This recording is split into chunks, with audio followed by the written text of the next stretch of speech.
What starts as harmless fun for teens can quickly spiral into financial loss, psychological distress, and a dangerous obsession. Talking about youth gambling as we continue the Elias Macko show here. Kids love to play games of all kinds, but because our phones, nowadays, they can gamble too. It's easier than ever. It's becoming a bigger problem. Some psychologists in Montreal are seeing teens, young people as young as 12, with gambling addictions. How do we protect our kids from this? Let's go to Simon Delorme, a clinical neuropsychologist, joins us on the line. Simon, welcome to the program. Glad to be here. Just how bad is this problem? What are you seeing? Well, right now we're seeing a very large uptick of gambling problems in youth, and it's not exactly about the size or total addressable number of children who are having this problem, but it's more about the speed at which children get exposed to these kinds of gambling systems, or the frequency at which they encounter gambling in their daily lives or in their general entertainment. You know, Simon, I say back in the day now because I can say that, but I had a friend and was in their late teens, early 20s, and due to video lottery terminals, right, those video lotteries, tens of thousands of dollars of debt, credit card debt, and had to go to a psychologist, all that kind of stuff. So, I'm just wondering, is this just, the digital version? It's now in our pockets on our smartphones. Is it just a continuation of what we saw 20 years ago, or is this something far, far different? I would say it's a good way to see it as a continuation. Everything we're seeing right now is just the exact same we had 20 years ago, but faster, quicker, and more access to everything. So gambling itself hasn't changed. The appeal and the allure of it, especially for a teenager, hasn't changed. But before, in the 90s, gambling were required probably, at the very least, walking into a store and buying lottery tickets, provided you could buy them if you were over the age of 18. But now any kind of verification on your phone can be bypassed, and you can start gambling with very little problem. So what has changed is the ease at which we have access to this and the speed at which we can gamble, but the mechanics remain the same. What do you think is the pathway here that young people are getting hooked? Because I'm thinking, you have the casino games. I see advertisements for that all the time. But of course now I'm a big sports guy. Right. Boy, do I see, oh my God, sports gambling ads at left, right, and center, everywhere you look. So what do you think is the gateway here? What's happening?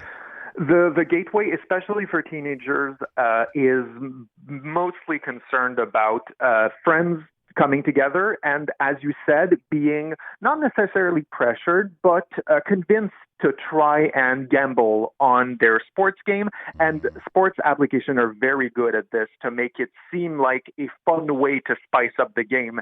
And again, it's not about the systems, it's about the ease of access. So now you had to maybe book a ticket to see whether or not the team you wanted will win. But now with modern sports betting app, you can bet on the next goal, or you can bet on the next systems, and you have these parlays that are a sort of a link of different events in the game that all need to trigger at the same time in order to get a massive payout. So it's all these sort of systems that have been tacked on by these companies on regular gambling. And the gateway for children is usually friends exposing them to this, and friends coming together to have fun and to gamble together. So teenagers are not the best at risk assessment, so they treat gambling like any other fun activity, and they don't really have all the required tools to understand what it is to lose, how much you can lose, and how to avoid loss chasing. So they'll get into these situations where they gamble more than they think they should, and then realize too late how much they've lost. We're with Simon Delorme, a clinical neuropsychologist. We're talking about youth gambling and a worrisome trend of increases on that front. Simon, it seems like the cat is out of the bag. It's like we're not going to be able to put the sports gambling away. It's there. It exists. Same stuff with the casino games and that kind of stuff. So what should we do about it?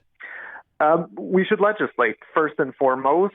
We can't really ask these app designers and these game designers to build more ethical systems. We can ask them, but they'll probably politely decline. So if we can't have ethical systems coming in, then we need legislation in the middle to prevent kids from being exposed to this. So obviously, we need L'Auto-Québec to hunker down and actually act on the incredible amount of gamblification and casino imagery and gaming imagery on apps designed for children being sold in Quebec. And we also need better education systems for the kids because most of them know about gambling and most of them know about the ill effects of gambling, but not all of them are really aware of the sort of the way by which games, and especially the games they play, will try to obfuscate the gambling system and will try to make them lose track of the amount they put in and how that money is being spent. Can I just to wrap up here, because I get the call for, legislation and government intervention here. I get the call for it. But it seems to me like if there is legislation, that would mean that L'Auto-Québec will follow this new law and that all of these offshore international sites that are kind of gray or illegal, they just continue to operate and it wouldn't stop anything. So that's why the other part of it is education and information.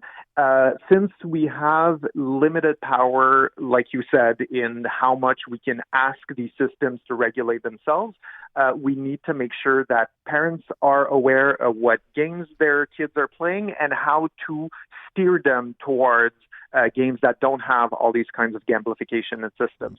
So probably what Quebec could use maybe would be a sort of a generalized autonomous game rating system that would break off from the ESRB, the American rating system that currently doesn't really regulate all these kinds of mechanics. So if we had a general Quebec regulating body, then we might be able to sort of stamp the games that we think are safe and direct the public towards those games instead of the sea of gambling systems and imitations and everything that's happening out there. Simon, I have to leave it there. Appreciate you coming on the show. Pleasure. That's Simon Delorme, a clinical neuropsychologist.